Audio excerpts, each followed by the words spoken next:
Ayan, okay po, we're live na po. Live na tayo sa Facebook. Tanong naman po ito ni Krian. Boss Chi, tanong ko lang po, isa po akong OFW ngayon at marami ng ipon, pero galing ito sa hindi magandang paraan.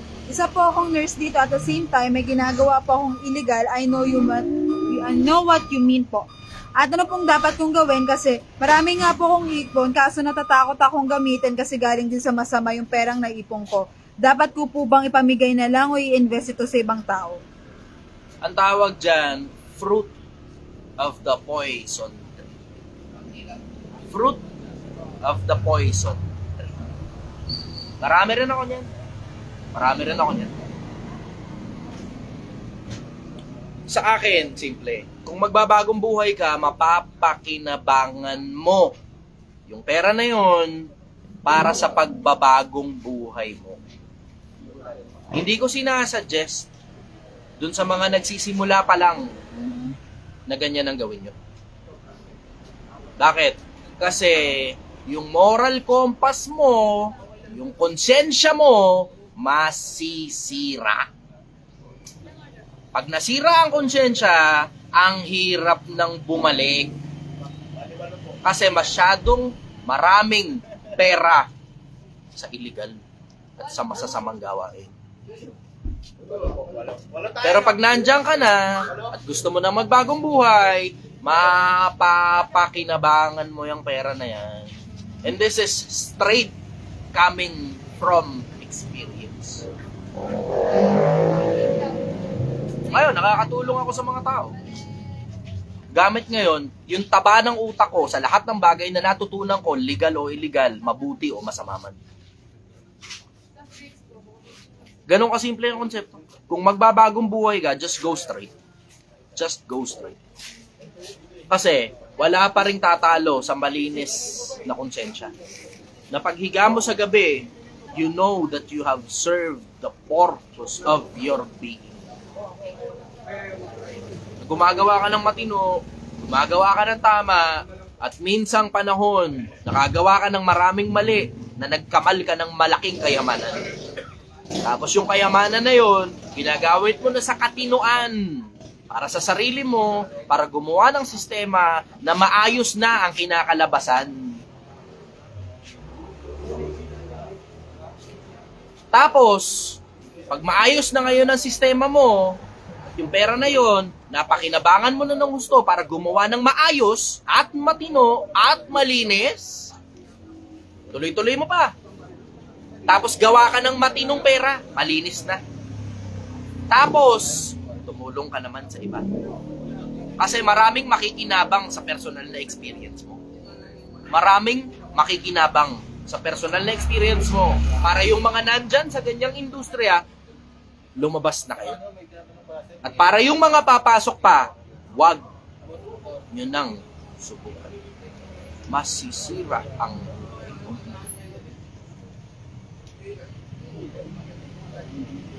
Pagkabilang panig ng mundo, meron akong kahit papano mahaba-habang resume.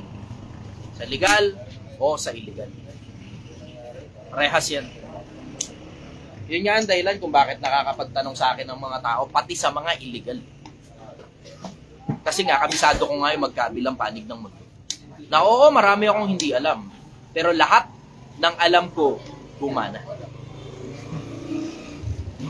Yung mga itinuturo ko sa mga tao, gumagana yan. Yung mga ibang kapalpakan ko, bakit ko pa ituturo sa tao eh? Palpak nga eh. Ganun lang naman ang buhay eh. Diba?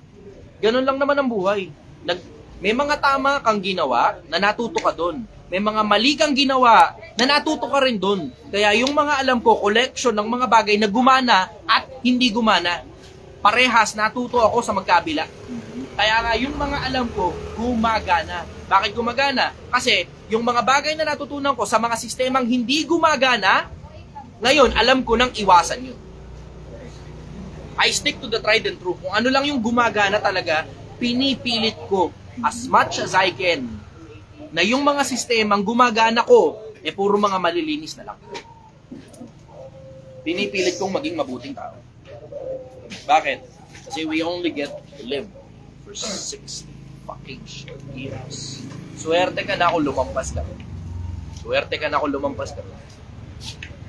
Pero wala pa rin tatalo sa malinis na pangalan. Sa malinis na konsensya. Mabuting pangalan ay maiging piliin kaysa malaking kasalanan. Sige, next question. Tungkol muna tayo sa pera. Ganito muna.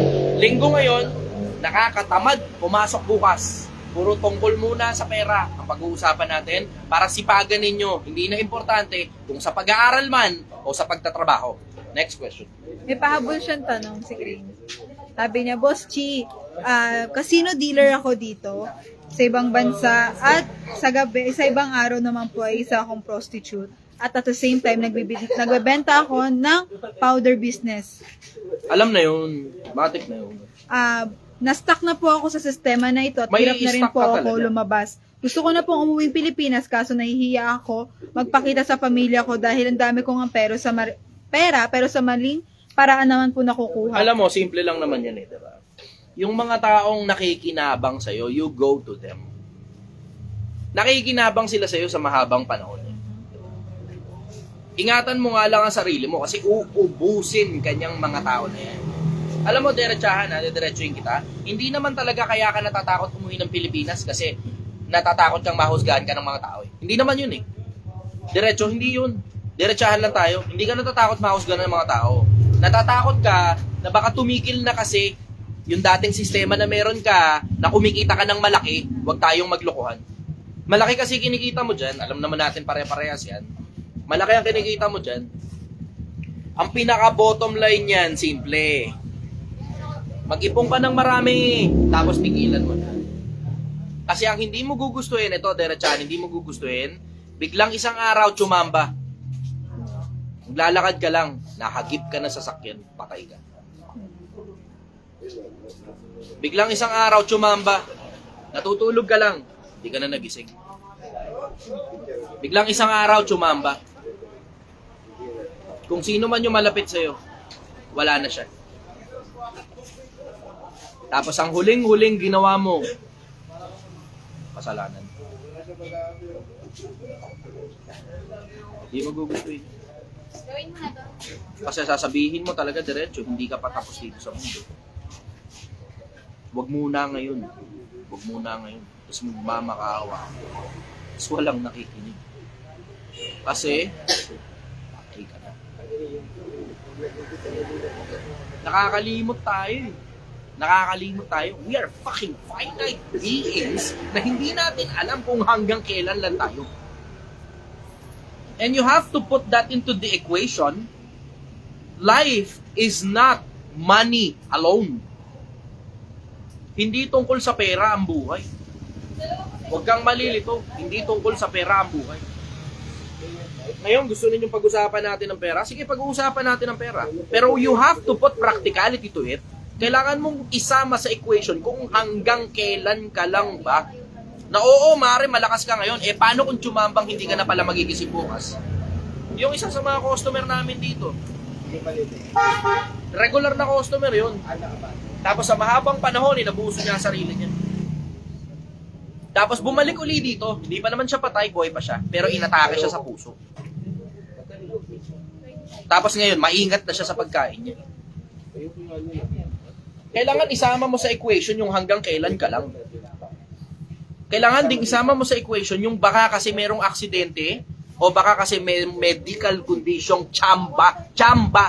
Tumigil lang yung puso mo for no apparent reason. There is possibly a reason. Pero wala ka naman nararamdaman.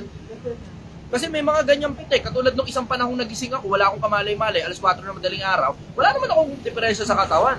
Pero alas 4 na madaling araw, nagising ako, tangina, sakit ng tagiliran ko. Turns out, puta, ano pala, appendicitis.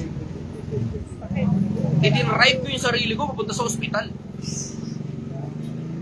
Tangina, tapos kada maliliit lang, maliit na bato.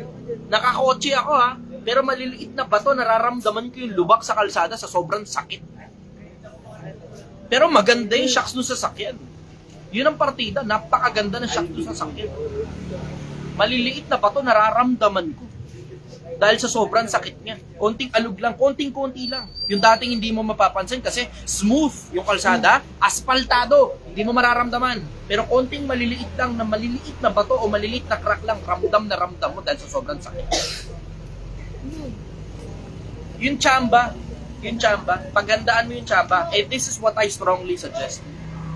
Ipunin mo lahat ng pera mo, hindi na importante kung legal or illegal yan. Kasi you will need it. Lalo na kung illegal na negosyo mo, make sure na nag-iipon ka talaga. Otherwise, hindi mo gugustuhin, mamatay ka dyan. Galing ako dyan. Ulitin ko, galing ako dyan. Next question. Ayan, tanong naman po ito galing Ilan lang ang viewers sa TikTok? 623. Sige. Pag-usapan natin ngayon pera. Sige. Ngayong gabi, ilaan muna natin sa pag-uusap tungkol sa pera. Bakit? Lunes, bukas, nakakatamad pumasok. Okay. Let's talk about money. Go. Tanong naman po ito galing kay Jaimus Rimulta. Boss, may ask lang po ako, ano ang magandang business in near future sa yung hindi pa sikat pero sisikat din? Alam mo, gusto mo ng diretso, lahat ng negosyo maganda. Pag alam mo ginagawa mo. Lahat din ng negosyo pangit pag hindi mo alam ang ginagawa mo. Unahin mo muna yung sarili mo na malaman mo muna kung pang negosyo ka ba o pang empleyado ka. Unahin mo muna sarili mo. Kasi magtatanong ka sa akin ng tungkol sa negosyong papatok, tapos wala ka pa naman palang experience sa kahit anong negosyo, posibleng bumagsak pag first time mo lang magne-negosyo. Diretsahan lang tayo. Diretsahan lang. Kahit apartment pa yan, posibleng bumagsak pag first time mo lang na magne-negosyo. Kahit anong negosyo, posibleng bumagsak pag first time mo lang na magne-negosyo. So ako, this is what I strongly suggest. Self-awareness. Pag kilala mo sarili mo at alam mo kung ano-ano yung mga requirement para umusad ang negosyo, hindi na importante kung nasaang industriya ka, merong malaking posibilidad na pumaldo ka talaga sa pera. Unahin mo munang kilanin mo muna ang sarili mo. Kasi hindi mo alam kung gaano katinding putang inang mental fortitude ang kailangan mo para lang maging magaling na negosyante na kumikita at hindi nalulugi. Kasi kung hindi ninyo alam, Pilipinas, napakalaki ng pinagkaiba ng taong nagne-negosyantihan lang pero palugi versus yung nagne-negosyo na talagang totoong kumikita. Ang laki ng pinagkaiba niyan. Yung mga matatalino, alam nila kung ano ginagawa ko nung kumuha ko ng isa pang branch at inilagay ko doon yung pera at isinugal ko. Alam nung mga matatalino. Pero yung mga bobong tanga-tangahang bobobobohan, ang tingin nila sa akin, tad-tad ng utang. Bakit? Kasi umutang ako 100,000 lang naman. Considering nasa 3 buwan, ang kinita ko 150,000 pesos. Mula nung nagsimula ang negosyo. At hindi mo alam kung magkano ang kinikita nito. Hindi mo alam. Bakit? Kasi hindi naman kasi araw-araw pinopost ko kung magkano yung kinikita. Ngayon, yung mga bobo, yung mga tanga, yung mga walang malay sa negosyo, akala nila dahil lang umutang, tad na ng utang. Bobo ang putang ina. Bobo. Tanga ka. Bobo ka. Dahil lang umutang. Ako naman, hindi mo kasi naiintindihan. Yung deal na galing doon sa kabila na 7,000 lang pero overlooking, that deal is just too good to pass on. Too good to pass yun. Pero hindi mo alam yun. Wala ka kasing risk versus reward ratio. Wala ka nun. Wala kang malay sa ginagawa mo pagdating sa pera kasi komento ka lang ng komento galing sa tumbong mo nang hindi ka nag-iisip. Mas maluwang pa yung bunganga mo kaysa sa utak mo. Bobo. Good evening. Tungkol sa usapang negosyo, anong negosyo ang papatok? Huwag muna yun ang unahin mo. Ang unahin mo muna, alamin mo muna kung pang negosyo ka o pang empleyado ka. Yun muna unahin mo. Next question. Sabi ni Liam Dili, basta nakakatakot po ba maging matalino? Oo. Diretso nakakatakot maging matalino. Nakakatakot. Kasi alam mo, repercussion ng lahat ng bagay and you tend to overthink. At mas kinatatakutan ng mga tao, yung mga taong matatalino kaysa sa mga taong malalaki ang katawan. Diretsahan lang. Next question. Tanong naman po ito dahil kay Elmer A. Division. Dahil kay? Kasi may dahil sa tanong. Galing kay? Galing Sige, go. Ayan. Elmer A. Division. Dahil sa tanong na to, na-inspired ako maging malalim and pag-iisip sa buhay-buhay at magkaroon din ng Project 1M, sumasabay na ako, Boss G. Good. Palipasin mo pa, kasi 6 na buwan pa lang ito. Nagsimula sa Piso Project nung nasa Tondo ako, nagbabalot ako ng tareta ng basura sa junk shop. So nagtrabaho ako sa basurahan. 6 na buwan pa lang ang nakakalipas mula noon. Wala pa nga 5 buwan pa lang mahigit. Bilang ka pa, 1, 2, 3 taon, hindi mo alam kung gaano karaming milyonaryo ang mga sumabay dito.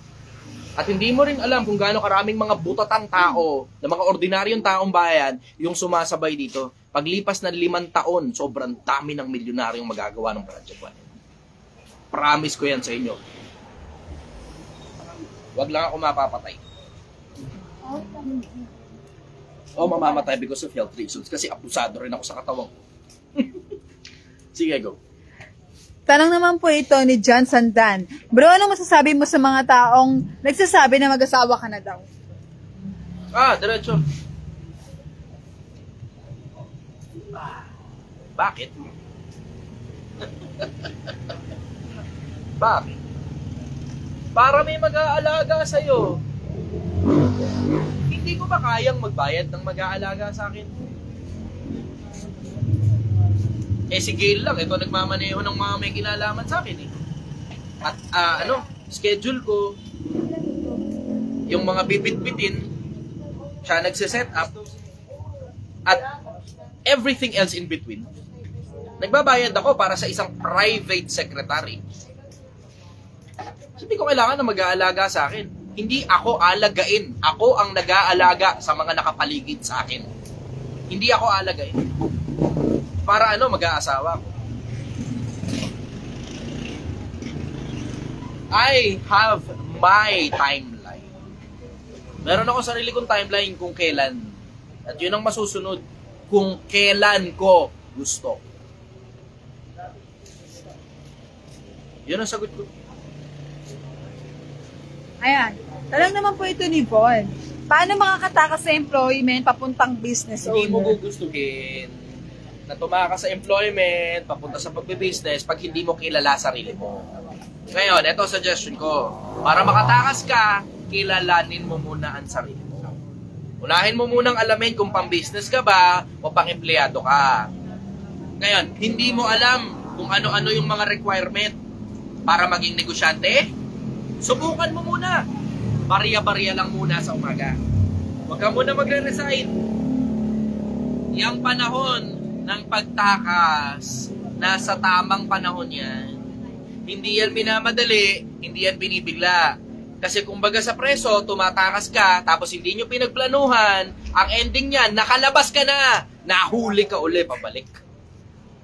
Tangin na. Sampal ngayon sa mukha mo yun.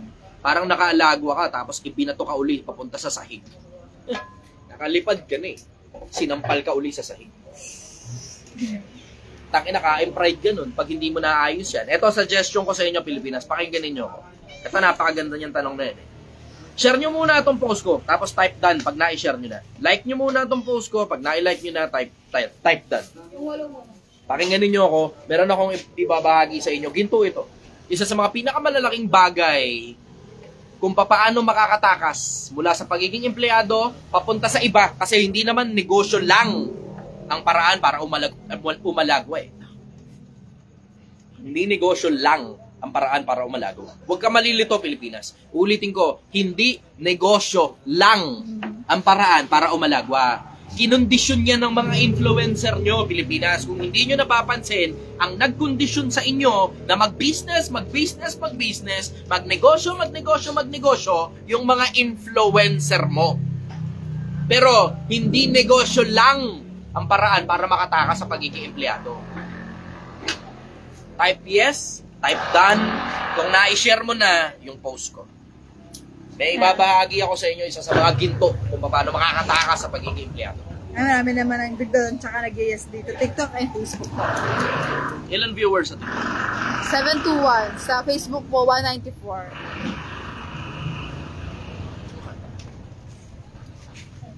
Ganito, Pilipinas. Una mo munang alamin kung dapat ka bang tumakas? May mga tao hindi nagtatanong eh. Dapat ba akong tumakas sa pagiging empleyado? Kasi diretso, merong employment na it's not too bad. Hindi mo alam kung gaano katinding putang inang stress ang pagtakas sa pagiging empleyado. Mas hayahay pa ang buhay ng mga empleyado kaysa sa mga negosyante. Tama. Bigyan ko lang kayo ng rough estimate. Rough estimate lang. Sa mga empleyado ko ngayon, ang bayad ko 12,000 kada buwan. 5 ang empleyado ko. Nabawasan ng isa. Pero sa mga pang panahon, 5 yan. 5 ang empleyado ko dito sa Project 1M. So sa 5, that's fucking 60,000 pesos. Kada buwan. Binabayaran ko. 60,000 kada buwan. Sa empleyado pa lang. Isama mo pa yung karne. Na everyday na halos. Tapos nagkwenta ako almost 300,000 pesos sa karne at saka taba pa lang. Hindi mo pa kasama yung gulay, hindi mo pa kasama yung ilaw, yung tubig, yung renta, dahil yung isang bahay hindi naman nire-renta. Pero yung kabilang bahay, magre-renta na kami. Lilipat na kami. Yeah. Ng bahay. Ngayon, yun, ng bahay. Ng bahay. Hindi ng pwesto. Ng bahay. Lilipat kami ng bahay. Ngayon, you have to put into consideration na halos kalahating milyon ang ginagastos ko dito lang sa production nito. Lahat-lahat na. Overhead cost.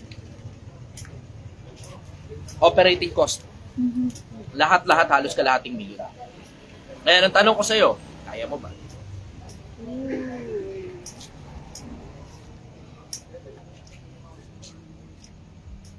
Galing sa 50,000. See? Pero pag empleyado ka, you fucking only receive 12,000 pesos. Pero clock in, clock out. Pagtapos ng araw mo, wala ka ng problema. Hindi katulad namin na mga negosyante, na pagtapos ng araw, kalahati pa lang kami ng araw. Tapos na yung araw ng mga empleyado mo. Pero ikaw na may-ari ng negosyo, kalahati ka pa lang ng araw mo, you have to do the paperwork after. Yun ngayon ang pinakamadugo, paperwork. Isang numero mamali mo, takina, hindi mo ngayon alam kung saan ka mali. Yun ang pinakamadugo. Tapos there's also taxation, there's also legal lawsuits, and everything else in between. Hindi mo alam yan. Hindi mo alam yan. And there's also the problem with your competition na gustong sirain ang negosyo mo. Sama mo na rin yun. Sama mo na rin yung tangina. Swerte ka pa kung may kompetensya kang gusto kang sirain. Ang malas mo, pag wala kang kompetensyang gusto kang sirain, pero hindi nagre-respond sa'yo merkado, sinampal ka pala ng merkado, walang gustong bumili ng produkto mo. Hindi mo alam yan. Hindi mo alam yung struggle ng negosyante. Hindi mo alam yun. And ang tanong ko sa'yo, kaya mo ba? Na pag minsan panahon lumipad yung negosyo mo, nakabili ka ng bahay, nakabili ka ng kotse, tapos hindi na bigla nagre-respond sa'yo merkado. Tapos pabagsak ka na, tapos naubos yung pera, tapos binenta yung bahay, binenta yung kotse, lumagapak ka. Balik ulit sa wala. Kaya mo ba? Kailangan mo munang alamin kung kailangan mo ba talagang tumakas. Kasi kung hindi, employment is not too bad. Baka nasa maling lugar ka lang. Hindi ka na-appreciate ng boss mo. Maliit masyado yung sweldo para sa laki ng trabaho. Toxic yung environment. Baka nasa maling lugar ka. Even worse, wala kang expertise. Kaya binabayaran ka ng barya. Depende rin sa kung ano lang yung kaya mo lang gawin. Tama. Yung mga iba, it's not too bad na maging empleyado. Nakakita ka ba ng pilotong mahirap? Lahat na yan. Abogadong mahirap. Engineer mahirap. Architect mahirap. Nag-i-empleyado yung mga yan eh. Diba? Operations manager mahirap. Vice President mahirap. CEO, empleyado rin yan, mahirap. Tatanong mo, CEO, empleyado? Oo, merong malalaking mga kumpanya na sobrang dami na hindi mo lang alam. Kasi ang akala mo, yung mismo may-ari siya na rin ang CEO. Wala kang malay. Sa mga small businesses, pero sa mga big businesses, sa mga corporation, ang CEO, empleyado. And they change it every now and then. Para si Sundar Pichai, bago lang yun. Na-ink siya. CEO ng Google. Ah, okay. At marami pang iba pang kumpanya. Parang si Claire Hart na pinalitan. Kapapalit lang. Parang 4 or 5 years ago. Pinakamalaking background checking company sa buong mundo. Sterling Talent Solutions. Siyempre, you wouldn't know. S&P 500. Wala kasi masyadong nagtatanong ng mga ganyan. Bakit? Kasi ang market ko kasi nasa ilalim ng lipunan. Yun ang gusto kong merkado. Ang gusto kong merkado, yung challenge, yun ang pinakaputang inang gusto ko talaga. Ayokong kausap ang mga mayayaman. Ang gusto kong kausap mga ordinaryong taong bayan. Yung mga walang-wala. Yung mga hirap na hirap sa buhay, yan ang mga gusto kong kausap. Mag-usap tayo ngayon. Tutulungan ko kayong umusad yung mga buhay ninyo. Pero you have to do the job. Ang tanong mo, paano makakatakas? Unahin mo munang alamin kung dapat ka bang tumakas. Kasi hindi mo alam yung tindi ng stress ng putang inang pagtakas. Kung makakatakas ka, paano mo mapapanatili yun? Yun ang pinakamahirap na parte. Madaling tumakas, mag-resign ka lang eh. Technically, hindi ka na employed nun eh. Unemployed ka na. Takas ka na kagad. Mag-resign ka lang. Takas ka na kagad sa pagiging empleyado. Unemployed ka na eh. Wala ka ng trabaho. Magtinda ka lang ng kwek-kwek eh. Diba? Freelancing ka na nun eh. Madaling tumakas. Ang tanong, paano ka makakapanatili? Yun ang pinakamahirap. Yun ang sagot ko. Next question. May nagtanong dito, sir.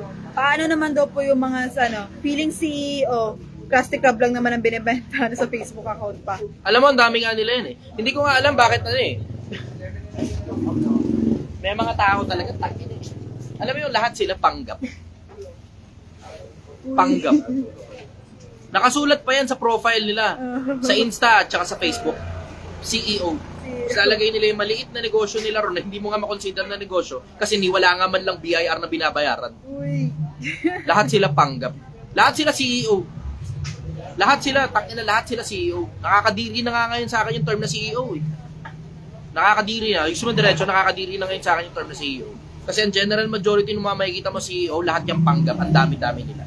Sabi nga dito, lahat nga ngayon CEO na eh. Nakakadiri na yung term na CEO. Alam mo yung salitang CEO, yung term na CEO, yung moniker na CEO, tangina, ginamit na yan ng mga social climber. Ginamit na yan ng mga social climber para pataasin yung social status nila. Tapos pag naungkat mo kung sino sila, putang ina, butata pala. Nakakadiri. Ginamit ng social climbing tool. Yung 3 letters na yon, CEO. Social climbing tool na yan. Sa akin nga, gusto mo ng diretso, mas mabango na ngayon sa akin yung term na General Manager, GM. Mas mabango na sa akin yun. It sounds like a big company pag General Manager ka. Pero manager ka pa lang nun. Ang ganda pakinggan. Kasi parang CEO din naman yung General Manager eh. Halos ganun din yun eh. Konti lang diferensya nun. General Manager. Yun ang sagot ko ron. Paano, anong tanong? Yun yung tungkol sa CEO? Lahat daw nga yung panggap ng CEO. Tapos yung iba daw yun sa Facebook status pa CEO of Nakakadiri na. Alam mo, ginamit na nilang social climbing tool, yung pagiging CEO. Ginamit ng social climbing tool yan ng mga putang ina, pati mga networker, CEO na rin ng mga putang ina. Nakakadiri na. Nakakadiri. Lahat na lang sila, may maliit ka na tindahan, CEO ka na. Tangko lang. Hindi ko nga maintindihan bakit ginawa CEO. Siya na mismo yun. Wala, self-proclaimed lang. Self-proclaimed. Hindi wala kang rehistro yung negosyo na CEO siya. Sige, next question. Ito, tanong naman po ito ni Cristo Marty. Boss G, ang business ko po ngayon ay pagpapautang. Maganda po ba ito upang mapalago yung pera namin? Kaso po ang dami po naming debt dahil lagi malalaki po kami kung magpautang. Risky business ang pagpapautang. Gusto mo ng diretso ito. Bibigyan kita ng isang malupit na tip tungkol sa pagpapautang. Napakagandang negosyo yan kung alam mo ginagawa mo. May experience kasi ako dyan eh. Yung mga hindi nagbayad, medyo hindi maganda ang experience sa akin. Sila dapat yung natatakot, hindi dapat kayo. Mali yun. Mali yung kayo yung natatakot. Sila yung may utang eh. Sabi nung iba, hindi, dapat yung nagpautang yung matakot kasi kung babayaran pa namin sila. Hindi, baliktad. Sa akin, gusto mo ng diretso, mangutang ka sa akin, hawak ko kaluluwa mo. Tali sa kaluluwa yun, in case hindi nyo alam. Tali sa kaluluwa yun. Pag may kinauutangan kang tao, nag-aantay sa'yo yung tao na yun na magbayad ka, tapos habang buhay na masama ngayon sa'yo ang loob kapag hindi ka nagbayad. Ganon sa akin, simpleng konsepto yun. Ngayon, eto, bibigyan ko kayo ng isang malupit na tip tungkol sa pagpapautang na gumagana. Effective to, sobra.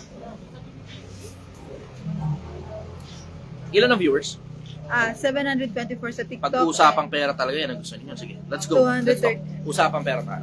Tungkol sa pagpapautang, ang pinaka-effective, ito para sa akin ha. Pinaka-effective ito para sa akin. Hindi ka dapat nagpapautang ng malaki. High risk, masyado yan. Pero low reward. Parehas lang na 20%. Look at it on this perspective. Parehas lang na 20%. Nagpautang ka halimbawa 50,000 lang kunyari. O 10,000, let's just lower it down. 10,000 lang kunyari pera mo. Although oo, merong mga malalaki talaga na talagang nagpapautang talaga ng milyon. Hindi 'yon. Kunyari lang, kunyari.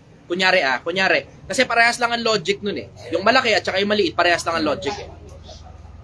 10,000 lang ipapautang mo.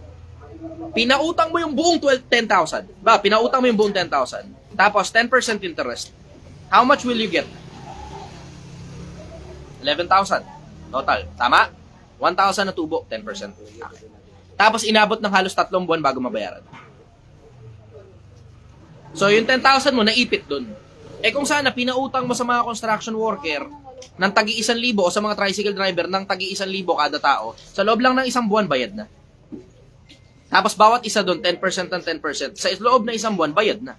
Mapapaikot mo siya ulit sa pangalawang buwan. Sa pangatlong buwan na yun pa rin yun.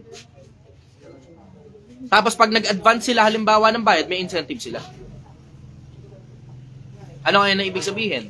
Mas mabilis makabalik sa iyo pera, mas mabilis mo mapapaikot ulit yung pera. Pero ito sikreto, bibigyan ko ng isang malupit na putang inang tip talaga na talagang usad na usad talaga. Ito, liitan nyo lang. Pag mas maliit yung pinapautang nyo, mas mabilis makabalik ang pera, mas maraming tsansa na tumubo yung pera mo ng paulit-ulit. Tapos pag natakbuhan ka, hindi masyadong masakit. Kasi hindi mo gugustuhin na lumagay ka pa sa isang posisyon na kailangan mo pang gipitin yung tao dahil walang pambayad o natanggalan ng trabaho. Kasi shit happens, di ba? Ang tawag dun sa business term, lost cost. Lugi, kumbaga. Kailangan mo i-consider na may mga araw na lugi ka talaga. Lugi. Ngayon, paano mo ngayon i-handle ang lugi? Pag halimbawa, nagpautang ka 700,000, tapos ang pera mo 2 milyon lang. Tangina, lagkapak ka kagad dun. Gano'ng katagal ngayon bago mo mabawi yung 700,000 mula sa 1.3 million? Tangina, ang hirap nun. Ang tagal niyan, 700,000, puhunan pa yung nabingwit sa'yo. Tangina, lagkapak ka talaga dyan. Ang pinakamaganda, ito diretso. Ang pinakamaganda, pumunta ka sa mga kumpanya na may ATM. Yung payroll nila may ATM. Tropahin mo payroll. Yung mga maliliit lang na kumpanya, tropahin mo payroll. Tapos hindi ibibigay back pay, mali pang makabayad sa'yo. Kahit pag-awol pa sila, hindi ibibigay back pay, mali pang makabayad sa'yo. Kaya maganda, ito ang pinakamalupit na tip. Yung mga kumpanya na may payroll, dapat ikaw ang official partner nila pagdating sa pag-utang. Kita mo? Tama? See? Yan, malalaman mo lang yan. Coming from someone na may experience. Sa ganyang industriya din.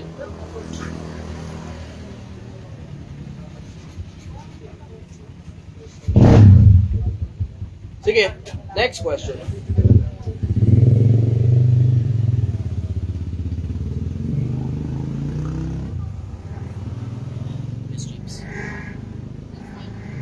Usapang pera muna ta. Ilan ang viewers? Bigla ng dilim, liwanag kasi. Hindi lang bigla yung mata ko. Ayan. Sa TikTok, meron kang 792. Okay. Pag-usapang pera, yan ang gusto-gusto ninyo eh, no? Sige, pagbibigyan ko kayo, usapang pera pa. Lunes kasi bukas, nakakatamad pumasok. So sige, go. Tanong naman po ito ni Chris Martin. Boss, saan maganda gastusin ng pera yung mapapalago ko ito? Pag hindi mo alam kung saan magandang gastusin ng pera, wag.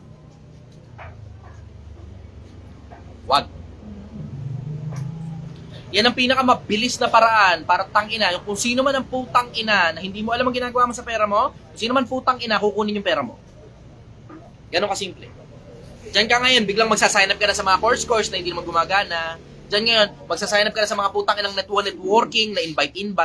Diyan ngayon, magsasign up ka na sa putang inang mga invest, scamming pala. Tapos lahat niyang mga yan, kinuha lang yung pera mo, tapos wala ka na pala pabalik. Simple konsepto, pag hindi mo alam kung ano ginagawa mo sa pera, huwag mong ilalabas ang pera. Even worse, huwag mong ilalabas ang pera sa isang bagay na hindi mo alam kung ano ginagawa mo dun. Kasi may mga iba tanga eh. Taki na OFW sila, nag-abroad. Tapos kesyo magbe-business daw sila nung kapatid niya. Na yung kapatid niya, parehas lang silang dalawa, walang malay sa business. Bibigay mo ngayon yung pera mo dun, taki nakakalakalin niya yung pera, maniwala ka, kalay-kalay niya yung pera. Kung hindi isusugal yan, iinom yan, ipaparty yan. Akala mo mag-i-invest, akala mo may patutunguhan, hindi, mag-aaway lang kayong dalawa. Kasi napunta yung pera sa wala. Pag hindi mo alam kung ano ginagawa mo sa pera, ito pinakamalupit na tip ko sa inyo. Pinakamalupit na tip ko sa inyo tungkol sa pera, pag hindi mo alam ginagawa mo sa pera, i-share mo muna video ko. Ngayon na. Tapos type done. Pagkatapos, bibigay ko sa inyo pinakamalupit na tip sa pera. Hindi ka mamamali dito. Sigurado ako sa iyo, hindi ka mamamali dito. Sigurado ako sa iyo. Kasing sigurado na bukas sisikat ang araw. Ganun ako kasigurado. Dan, pag na-share nyo yung post ko, paki-heart nyo na rin para kumalat sa iba. Alam nyo naman wala akong kinikita rito sa social media. Alam nyo na yan, wala akong monetization. Ang meron lang dyan, stars. So huwag kayong mag-alala. Hindi ko kayo pinagkakakitaan. Huwag kayong mag-alala.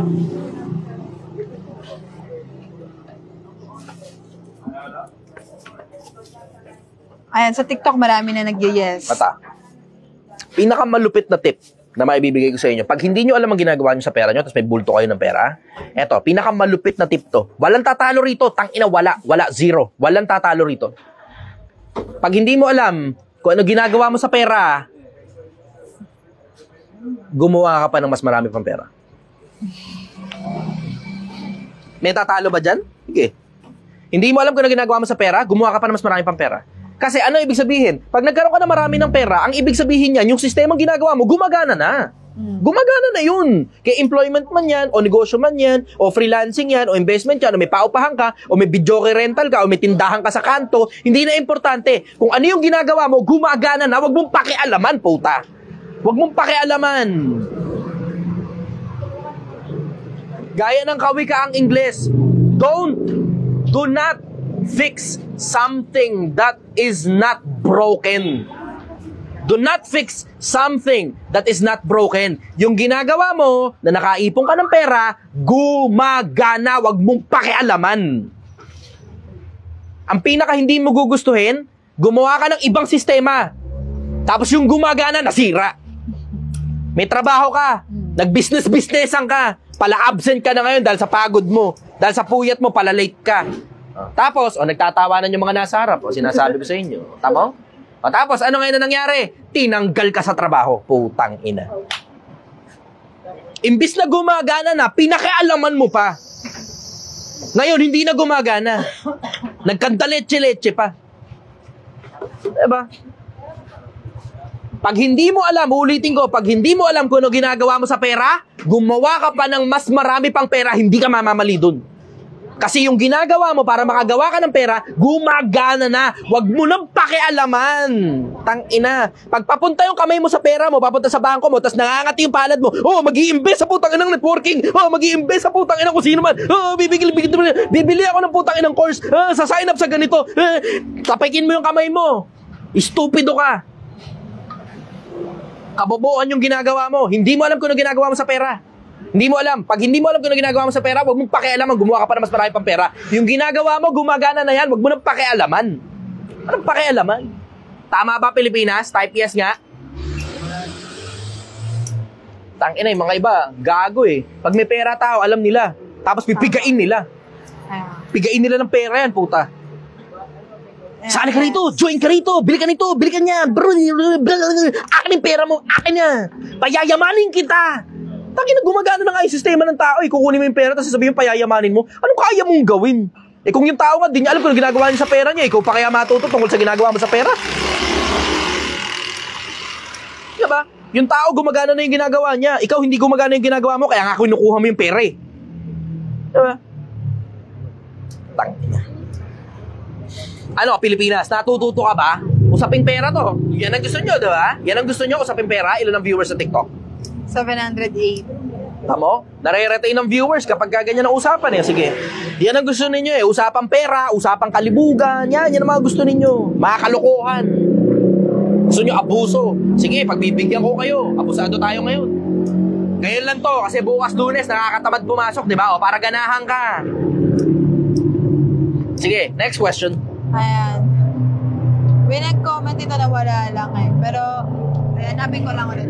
May nagtanong dito, sir. Ito, Niel Garaspil. Nawala ulit. Niel Garaspil, pasenda lang ulit ng question. Nawala ito. Ayan. Tanong naman po ito ni Jovan, saan daw po yung sinigangan mo? Andito kami sa mahabang parang Barangay Hall, Angono Rizal. Ulitin ko? Mahabang parang Barangay Hall, Angono Rizal. Mula alas 6 ng gabi hanggang alas 3 ng madaling araw, Lunes hanggang Linggo. Wala akong day off. Yung mga empleyado ko lang meron. Sige, next question. Tanong po ito ni... Asa na si ano? Okay. Tanong po na hindi ko maintindihan ng pangalan. Chai Chester, idol, ano pong masasabi mo? Casino addict po ako at hindi na po ako laging nakakapasok araw-araw sa trabaho ko ngayon. Yan nga sinasabi ko. Nakita niyo na? Naubos na ang pera ko at ipong ko, pati bahay ko ay naisangla ko na. Ano pong dapat kong gawin kasi wala na rin akong ibang alam na trabaho kundi yung trabaho ko ngayon. Uubra pa ba ako sa ibang trabaho? Yan nga sinasabi ko. Pagka kasi gumagana na yung sistema mo at may trabaho kang kumikita, huwag kang magpanggap na sobrang tindi para gumawa ng putang inang business-businessan o kasi-kasinuhan. Gumawa ka pa ng bagong sistema ng putang inang hindi naman gumagana. Pag meron ka ng gumagana, huwag mo nang pakialaman. Gumagana na eh. Simple konsepto. Tigilan mo yan. Bakit? Kasi ngayon, nawalan ka pa lang ng trabaho. Nawalan na ba ng trabaho? Walang trabaho. Ngayon, nawalan ka pa lang ng trabaho. Nawalan ka pa lang ng bahay. Ang kasunod niyan, kung hindi asawa, pamilya, mawawala sa'yo. Tapos ang kasunod niyan, yung kahuli-hulihan mong sentimo, mawawala sa'yo. Tapos ang kasunod niyan, pati buhay mo mawawala na rin sa'yo. Tumigil ka na habang buhay ka pa. Tumigil ka na habang buhay ka pa. Lahat ng bagay na masama hindi mangyayari kahit kailan na ikakabuti mo. Lahat ng bagay na masama kahit kailan hindi mo ikakabuti. Matuto ka, Pilipinas. Habang buhay ka pa, tumakas ka na. Kung ano man yung dating trabaho mo, balikan mo, magmakaawa ka ron kasi gumagana yun. Yan ang hirap kasi kapag gumagawa kayo ng sistema, sa labas nung gumagana na yung sistema, tapos hindi nyo na kayang manihuhin. Nauubos ang oras mo, pati attention mo, doon na lang napupunta. Tapos nawawala na doon sa dati ng gumagana.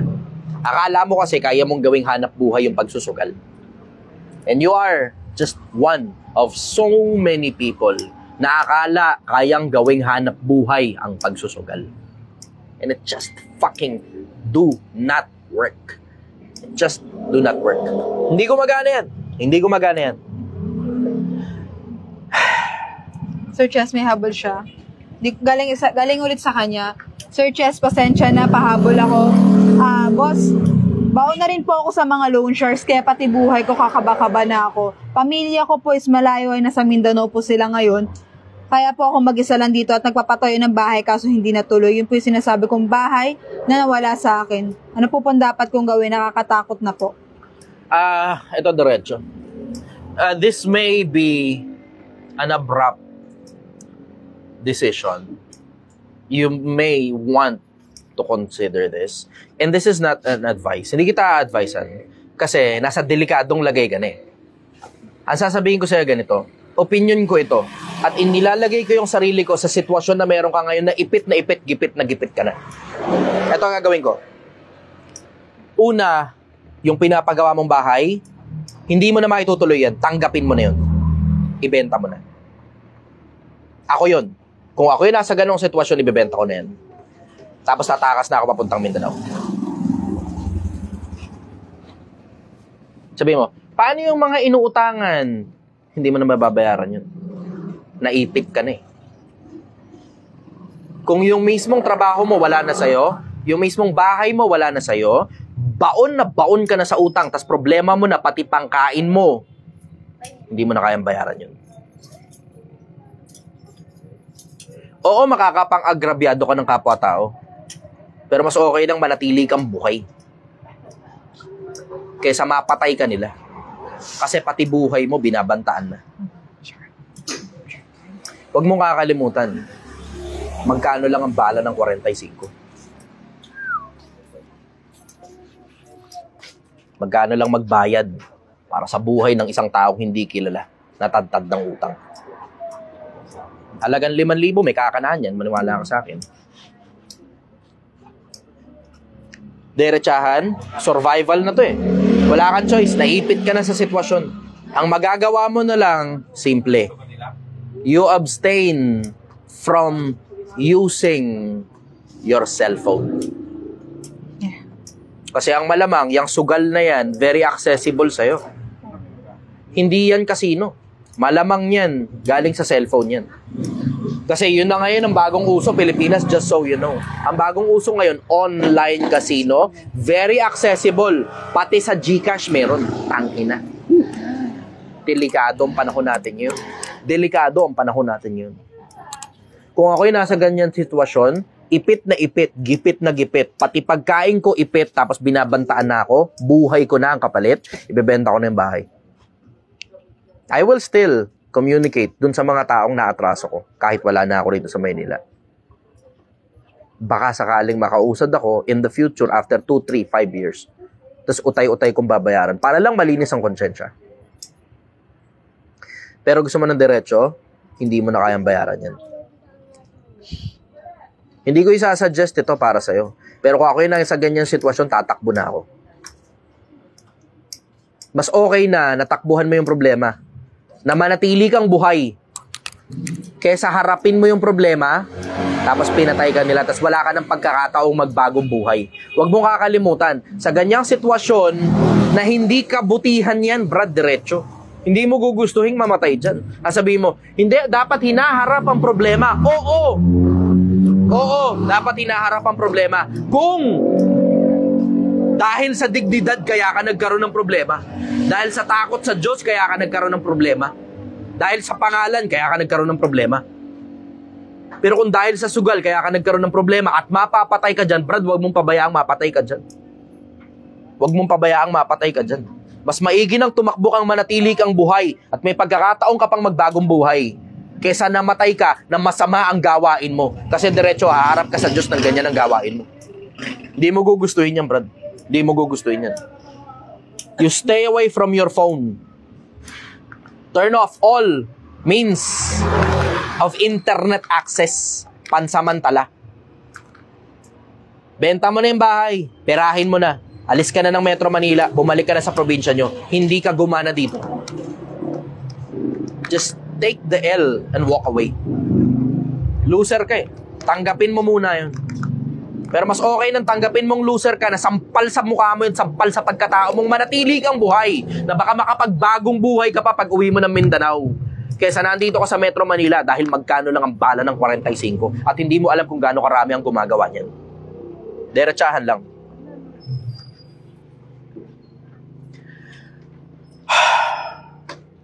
Sige. Next question. Bigat ng isang piraso na yun, ha? Bigat ng isang piraso na yun. Tahimik na yung buong lugar, eh, oh. Walang ngumingiti rito. Yeah, nagtawa na sila. Niel Garaspil, Okay. may iba naman tayo. Salamat sa disiplina na tutunan ko sa'yo, brother. Negative 700,000 ako noon nagsimula ang Project 1M. Ngayon, negative 160K na lang. Yes! Nagbalik empleyado ako with side hustle. Next year, malaki na savings ko. Yes! Yun, malaki na savings ko. Wala. Nag-scroll. Yes. Ayan. savings ko kung loloobin ng Diyos. Salamat sa iyo at sa Diyos din.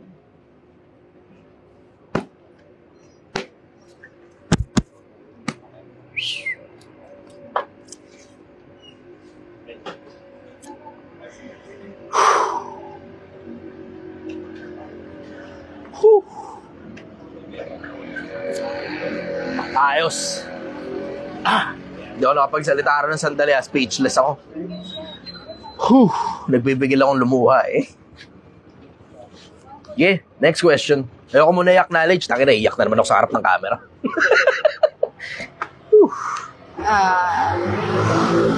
Basta gusto kong basahin to. Taya Kat, hello. Sir Cheese, kamusta ka? OFW here. Na laging nanonood at pinapaiyak mo dahil totoo lahat ang mga payo niyo po. Maraming salamat po at nakatulong po kayo sa pag-iipon ko.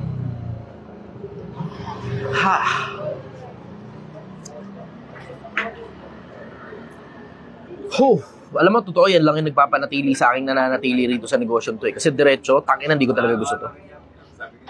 Hindi ko gusto to. Nakakapagod, nakakapuyat. Mula paggising hanggang pagtulog, wala na ako ibang magawa. Yung kasinta ako, galit na sa akin kasi wala na akong oras sa kanya. Yung tindi ng puyat, yung tindi ng pagod, yung sakit ng ulo. Na hindi lang naman ako, pati yung mga kasama ko. Tangina, kailangan ko magpahinga, hindi ko magawa. Burnout na ako. Pero tuloy-tuloy pa rin. Kasi, alam mo, diretso, disiplina, pag negosyante ka, hindi pwedeng dahil lang burnout ka, titigil ka. Hindi pwede. Mawawala yung momentum. Pag nawala yung momentum, putang ina, back to zero ka. Okay. Pag nawala yung momentum, back to zero ka. At hindi mo gugustuhin yun.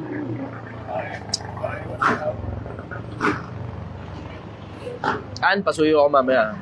Kuha ang tubig.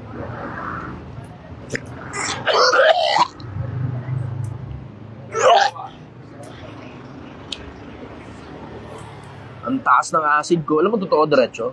May aminin ako sa inyo.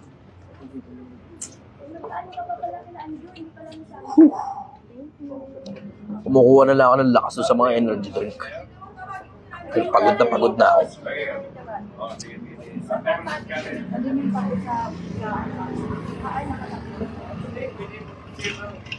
Thank you. Araw-araw. Tangina, alam ko mamamatay ako dahil dyan. Pero it's okay.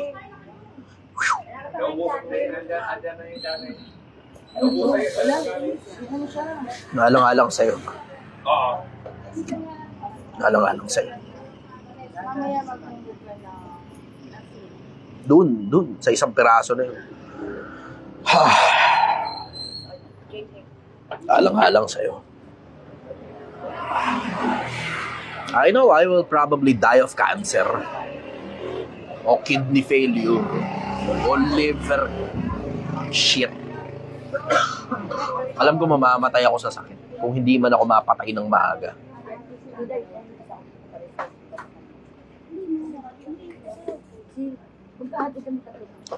Pero alam ko rin sulit yung buhay na kinabuhay ko.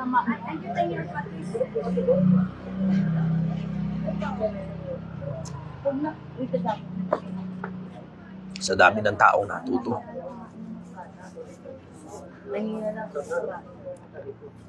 Sa dami ng taong naging maayos yung mga buhay nila. At sa dami ng taong nagbago.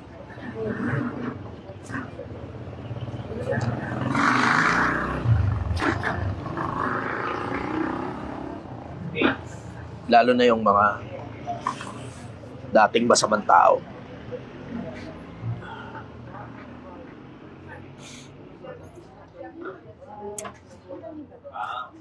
Kasi sabi yun sa Biblia. Sabi, nagkakatuwa sa langit sa isang makasalanan na nagbabalik loob. Pag ikaw ngayon yung dahilan kung bakit. Hindi ka kaya makikinabang doon. Pag ikaw yung dahilan kung bakit, nagpakatino yung mga tao. Hindi ka kaya makinabang dun?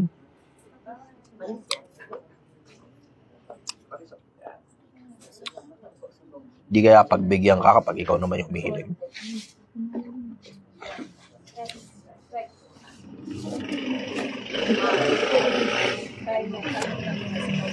Hindi kaya pagpakinggan ka pag ikaw naman yung tumatawag?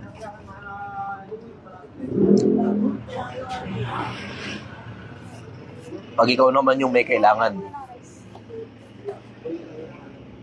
di ba ikaw naman kaya yung sasakluluhan?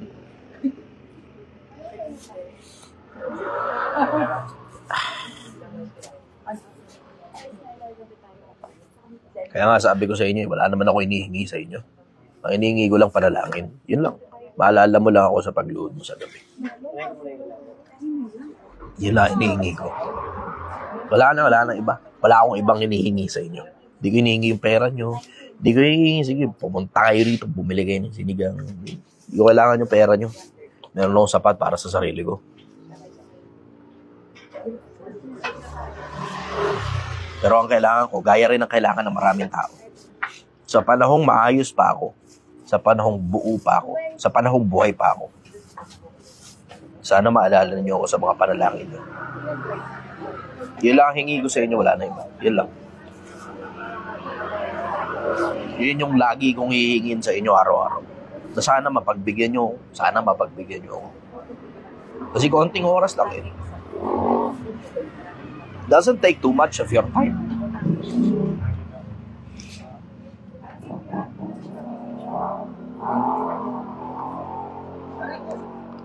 Hindi ako interesado sa pera ninyo, sa kasikatan, sa politika, o kahit na ano pa. Ang interest ko, sana maalala nyo lang ako kapag magdadasal kayo. Yun lang, okay na yun, sapat na yun. And it goes both ways. May pakinabang din naman sa'yo yun eh, na makaalala ka sa Diyos. May pakinabang din sa'yo yun. Hindi ako hihingi ng kahit na anong pakinabang na wala kayong mapapala pabalik. Yun ang pangako ko sa inyo.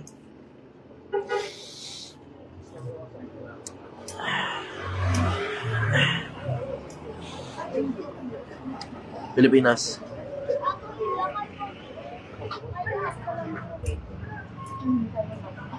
Hindi tayo mabubuhay ng walang hanggan sa katawan. Sana maalala mo na may gumawa sa atin. Sana mag-isip ka. Gamitin mo lang yung common sense mo. Hindi nga lang natin alam siguro kung sino siya, kung nasan siya. Pero,